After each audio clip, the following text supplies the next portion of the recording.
గత 4-5 రోజులుగా చిత్తూరు పట్టణంలో మీరు గమనించారో లేదో వైఎస్ఆర్సీపీ పార్టీకి చెందిన ఇది ట్రోల్ అవుతా ఉంది.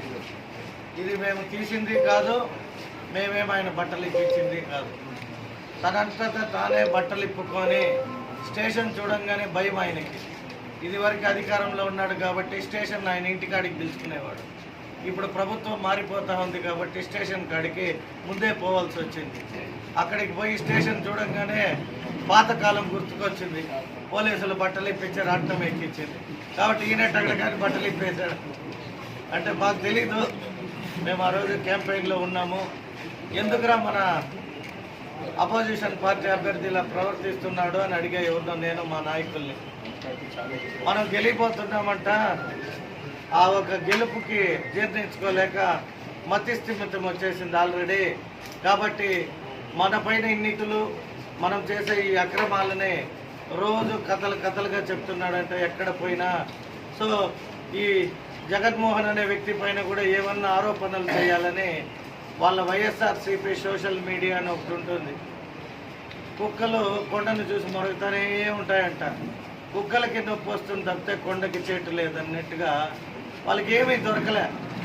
నేను అప్పుడెప్పుడో ప్రజా ఆదరణ ఉంది కాబట్టి అక్కడెక్కడ అనంతపూర్ పోతే ఒక పెళ్లి మండపంలో బాలయ్య బాబు అభిమానులంతా ఏదో లక్ష పాప అనే పాటకి డ్యాన్స్ వేయమని పట్టుబడితే ప్రజల కోరికకి ఎప్పుడైనా ఒక నాయకుడు ఆ ఆలోచనలు కానీ నాయకత్వ లక్షణాలు ఉన్న వ్యక్తి కానీ 10 మంది కోరుకుంటే ఆ స్టేజ్ పైకి ఎక్కి డ్యాన్స్ వేయడాలు సర్వసాధారణం.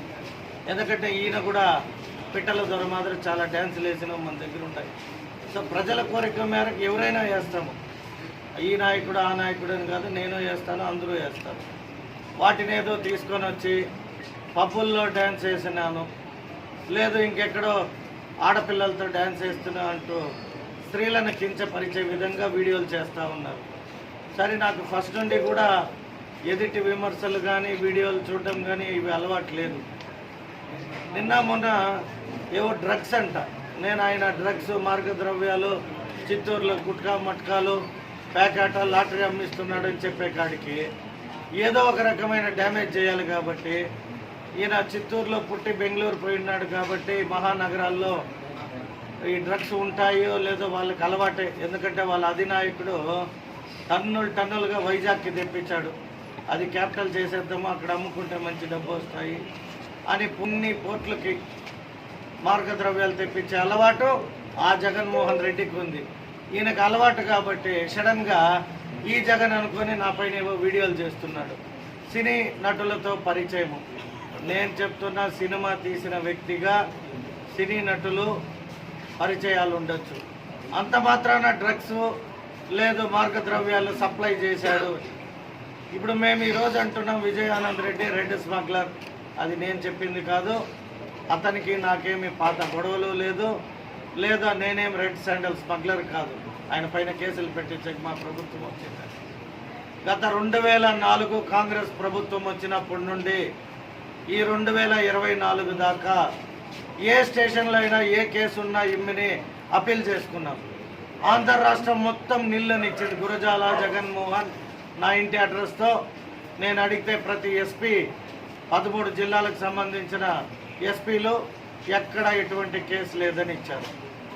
ఈ పెద్ద మనిషి తన సోషల్ మీడియాతో ఏవో నా వీడియోలు ఫోటోలు ఫేస్బుక్లో, మాకు ఫేస్బుక్లో కూడా మంచి ఆదరణ ఉంది. అది ఈనాటిది కాదు, ఫేస్బుక్ బంధం ఒక 13-14 ఏళ్ళుగా నేను నా ఒక అకౌంట్ ఉంటుంది. మేము ఎక్కడికైనా వెళ్ళినప్పుడు మంచి చెడులు ఫేస్బుక్లో పోస్ట్ చేస్తాం, స్నేహితులకు తెలియాలి అని. మేము ఓపెన్ డొమైన్, అంటే మాకు ఎక్కడ కానీ సీక్రెసీ లేదు. ఎందుకంటే ప్రజల మధ్యలోకి వచ్చినప్పుడు ఏ ఒక్క అంశాన్ని కూడా హైడ్ చేయకూడదు. కాబట్టి నేను స్టేటస్ అయినా వాట్సాప్లలో అయినా ఫేస్బుక్లలో అయినా మేము టు బీ ఫ్రాంక్గా ఉంటాము.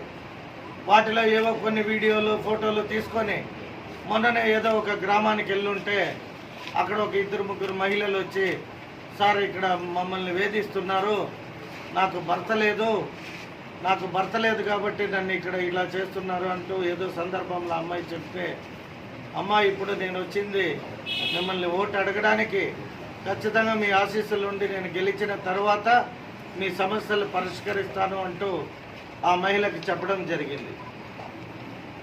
వాటి వీడియోలు మేము ఫేస్బుక్లో నీట్గా అప్లోడ్ చేస్తాం కాబట్టి వాటిలలో ఏదో ఒక ఫొటోస్ తీసుకొని ఈ అమ్మాయిని, దళిత అమ్మాయిని నేనేదో అహంకారంతో మాట్లాడినాను అని చెప్పారు. ఈ అమ్మాయి సాక్షాత్తు తనే వచ్చి మన ప్రెస్ క్లబ్లో కూర్చొని ఆ అమ్మాయి నిన్ను అందరికీ చెప్పింది. నన్ను ఎటువంటి దుష్భాషణ కానీ చెడు మాటలు కానీ నన్ను అనలేదు అంటూ ఆ మహిళ చెప్పడం జరిగింది. అంటే ఈ నాయకులకి నా పైన ఏమీ దొరకలేదు. చాలా ఎతికారు. పాపం బెంగళూరుకి వెళ్ళి చాలామంది అతనికున్న పార్ట్నర్స్ ఎవరైతే బినామీ వ్యాపారస్తులు ఉన్నారో వారందరినీ వేడుకున్నాడంట. అరే ఏదన్నా ఒక్క విషయమన్నా పట్టుకోరండిరా. అతనేమో నన్ను ఎక్కడికి పోయినా గుట్కా మట్కా, లాటరీ, కల్తీ సారాయ్, శాండిల్వుడ్, శాండ్, గ్రైనైట్, జల్లి క్వారీ, ఆఖరికి మట్టి కూడా అమ్ముకుంటున్నాడు రోడ్లకి అంటూ నన్ను విమర్శిస్తున్నాడు. ఎందుకంటే అవన్నీ నేను చేశారా, సంపాదించింది, వాటన్నిటికీ ఆధారాలు ఉన్నాయి. ఇతన్ని కూడా ఏదో రకంగా నేను భూదందా అంటున్నా. కాకపోతే ఎవరు దొరకలేదని ఎవరినో ఒక ఇద్దరు ముగ్గురిని తయారు చేసి ఒక నకిలీ చిన్న పత్రం తయారు చేసుకున్నాడు. నాకు వాడే ఫోన్ చేశాడు. సార్ మీ పైన ఏదన్నా వచ్చి చెబితే నీకేదో ఇస్తానంటున్నాడు. ఈ చిత్తూరుకు సంబంధించిన నాయకుడికి కావాల్సిన వ్యక్తి అంట, కడప నుండి నాకు ఫోన్ చేశారు అన్నాడు. సరేనా, నీకేమన్నా నేను ఇవ్వాల్సున్నా నీ దగ్గర ఆధారాలు ఉంటే మీడియా ఉంది, పేపర్ ఉంది, లేదా వైఎస్ఆర్ పార్టీకి సంబంధించిన ఆఫీసులో ఉన్నాయి. నేను ఎవరికన్నా బాకీ ఉన్నా వ్యక్తిగతమైన రుణం ఉంటే నా రుణాన్ని నేను తీర్చుకునేది తెలుసు. నేను రుణం తీసుకొని వ్యాపారం చేసేది తెలుసు. ఈయన లెక్క స్మగుల్డ్ చేయలే. చిత్తూరులో లాటరీలు, ప్యాకెట్లు, గుట్కాలు, గ్రానైట్ వాళ్ళ దగ్గర దందా చేసి బతకలే. నిజంగా కూడా అవసరమైతే బ్యాంకుల్లో రుణాలు తీసుకొని వ్యాపారం చేసినట్టు 2004 నుండి 2024 దాకా నేను ఏ రకమైన ఆదాయాన్ని సంపాదించానో ప్రతి సంవత్సరం నా ఇన్కమ్ ట్యాక్స్లో నమోదాలతో సహా ఇంక్లూడ్ చేసి సబ్మిషన్ చేస్తుంటా ఇన్కమ్ ట్యాక్స్ కమిషనర్ కానీ ఇన్కమ్ ట్యాక్స్ ఆఫీసర్ కానీ. కాబట్టి ఒక మనిషిని విమర్శించే ముందు సరైన ఆధారాలు లేకుండా తన చుట్టూ తిరిగే చంచాగిరి చేసే ఒకరు ఇద్దరు వారిని కూడా ఐడెంటిఫై చేశా. నిన్న బంగారుపాళ్యంలో కర్ణాటక నెంబర్తో ఉన్న ఏదో వెహికల్, దాంట్లో మద్యం దొరికింది. ఎమ్మటే కూటమి అభ్యర్థి గురజాల జగన్మోహన్కి సంబంధించిన మద్యం సీజ్, మద్యం లారీ పట్టుబడి ఆ కర్ణాటక నుండి మద్యం తెప్పిస్తున్న గురజాల. నేను ఒకటైతే చెప్పదలుచుకున్నా, మీ లెక్క కల్తీ మందు, మీ లెక్క మందు తెచ్చి ప్రజలని భయభ్రాంతులకి గురి చేసి వాళ్ళ దగ్గర ఓటేయించుకోవాలనే కుటిల రాజకీయాలు చేయడానికైతే నేను అక్కడి నుండో ఇక్కడి నుండో రాలే. నేను పదే చెప్తున్నా, ఎవరైతే ఈ విఎన్ఆర్తో పాటు ఎవరో చక్రి అంట అతనే ఫస్ట్ పోస్ట్ చేశాడు. తర్వాత మార్గ ద్రవ్యాలు, డ్రగ్స్ బిజినెస్, లేదు మహిళలని రవాణా చేశానని మీడియాలో చెప్పిస్తున్నాడు. నేను ఆ కుక్కలకి ఒకే మాట చెప్తున్నా, నాలాంటి వాడిని మీరు ఎన్ని మురిగినా మహిళా జాతి మిమ్మల్ని క్షమించదు. మహిళని రవాణా చేశాను అని చెప్తున్నావు అంటే మహిళల పట్ల నీకు ఇదేనా గౌరవం అని అడుగుతున్నా. అంటే మహిళలు మీకు అంత చులకనగా కనిపిస్తున్నారు. లేదు నీకు సంబంధించిన నాయకులు ఎవరికైనా పంపించే అలవాటేమో, దాన్ని నాకు కూడా పంపించినారనే భ్రమలో ఉన్నట్టున్నారు. ఎందుకంటే మీ అధినాయకుడి పేరు కూడా జగన్మోహన్ కాబట్టి యా జగన్కి పంపించారో తెలియక మీరు నా పేరు వాడుకుంటున్నారు. దయచేసి నేను మీడియా ముఖాంతరం ఆ విజయానంద్ రెడ్డి అనే అభ్యర్థికి, ఆ కూడా తిరిగే కుక్కలకి చెప్తున్నా, మీరు ఏమన్నా పంపించుంటే మీ నాయకుడు వైఎస్ జగన్మోహన్ రెడ్డికి పంపించుంటారో క్లారిఫై చేసుకోండి. నా పేరు గురజాల జగన్మోహన్ కాబట్టి నాకు అటువంటి వ్యాపారాలు లేదు, నాకు అటువంటి సమయము లేదు. ఇంకొకసారి అనవసరమైన ఎవరెవరో ఫోటోలు, పాపం మహిళలు రాజకీయాల్లోకి వచ్చినప్పుడు కంగ్రాట్స్ చేయడానికి వచ్చి బొకేలు ఇచ్చిన ఆ ఆడవారి ఫోటోల్ని కూడా ట్రోలింగ్లో పెట్టారు. దానికనే మీటింగ్ పెట్టాను నేను. ఒక రాజకీయ నాయకుడిని అనేక రకాల మహిళలు వచ్చి కలుస్తూ ఉంటారు. నిజంగా కూడా మాకు ఎవరు ఏమి అని ఎంక్వైరీలు చేసుకొని వారితో మాట్లాడే సమయం ఉండదు. ఎవరు లేదా ఎవరో అభిమానంతో కూడా ఫోటో తీసుకొని ఒక షాల్ కప్పిపోతుంటారు. వారి ఫోటోలను తీసుకొని వచ్చి సోషల్ మీడియాలో అనేక చేసే కార్యక్రమం మంచి పద్ధతిగా, మరీ ముఖ్యంగా చిత్తూరు మహిళలకి నేను క్షమాపణ కూడా చెప్తున్నా. ఎందుకంటే ఇటువంటి సమాజంలో రాజకీయానికి రావాల్సి వచ్చింది. అయితే ఇటువంటి వారిని ఎలిమినేట్ చేయాలంటే నాలాంటి ఒక మంచి వ్యక్తి కూడా రాజకీయాలకి రావాలి అంటే వచ్చా.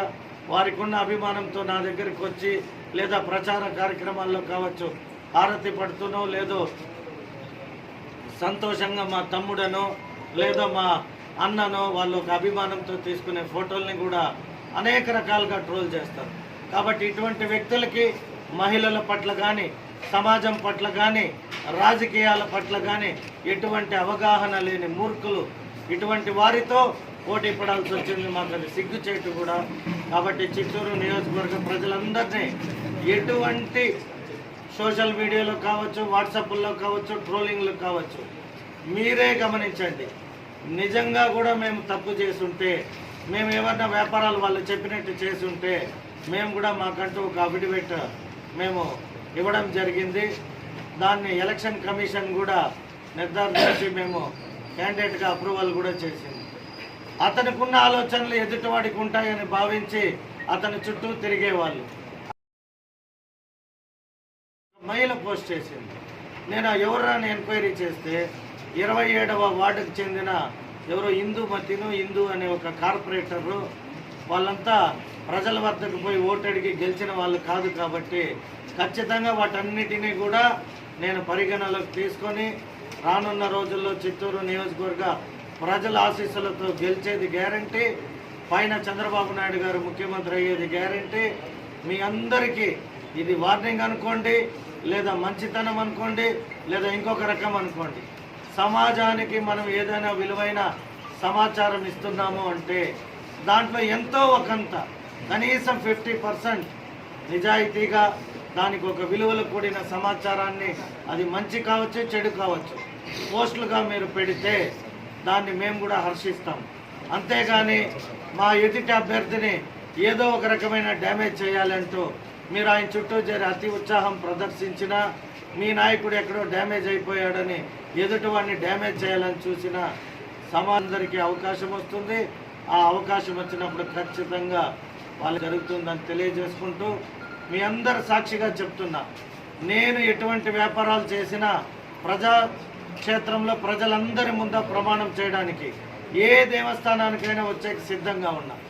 నువ్వు చేయలేదు, చిత్తూరులో నేను లాటరీలు అమ్మించా డబ్బు తీసుకోలే, గుట్కా మట్కాలు అమ్మించి డబ్బు తీసుకోలే, ప్యాకాట్ ఆడిచ్చి డబ్బు తీసుకోలే, ఎర్రచందనం అమ్మలే, కల్తీ మందు అమ్మలే, జల్లి అమ్మలే, మన్ను అమ్మలే, గ్రైనేట్ వాళ్ళ దగ్గర డబ్బు వసూలు చేయలేదని నీ ఇష్ట ఆరాధ దైవం ఎవరైతే నువ్వు చెప్పు, నేను వస్తా, నువ్వు పోతాం, ప్రజల సమక్షంలో ప్రమాణం చేద్దాం.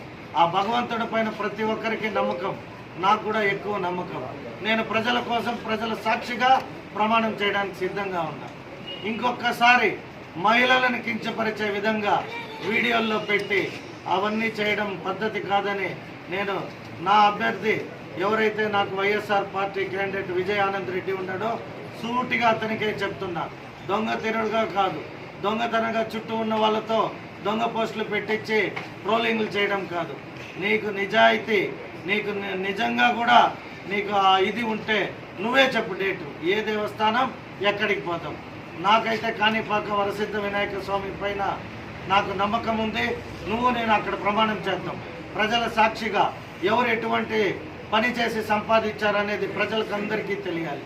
ఏవో మీడియా ఉంది కదా అని చెప్పి వాటిలో ట్రోలింగ్లు చేసి చిత్తూరు ప్రజల్ని భయభ్రాంతులకు లేదా తికమక పట్టించాలనే ఉద్దేశాలు మంచివి కాదని చెప్తూ సెలవు తీసుకుంటున్నా.